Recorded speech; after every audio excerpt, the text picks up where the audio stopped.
One of the bills that Democrats say that can't be passed without a budget is a ballpark bill. Though lawmakers haven't seen it, you do have questions about it. Fox 5's Jacqueline Schultz is getting answers from the governor's office. Jacqueline? We've been reporting how the A's have record low attendance, and now the worst record in MLB in 90 years. So we asked, does the governor's office and he think the A's can bring in fans, maintain a stadium even? We are told officials will ensure the tentative agreement is responsible, sustainable, and accountable. In the last 2 years, we have seen the Raiders, Golden Knights, and Aces all thrive in Las Vegas.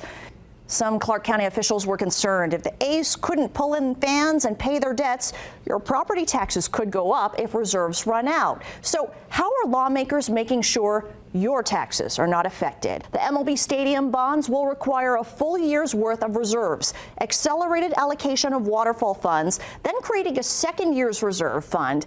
And so essentially this project as structured will have a 4-year reserve in place. So the governor's office says the likelihood this could ever affect homeowners is remote. Also, many of you are asking what's being done to make sure a deal isn't rushed and locals have a say on things like traffic. The bill itself, legislative leadership has pledged to ensure a thorough public vetting of the proposal and get input from community members. Fox 5 also asked about the stadium renderings.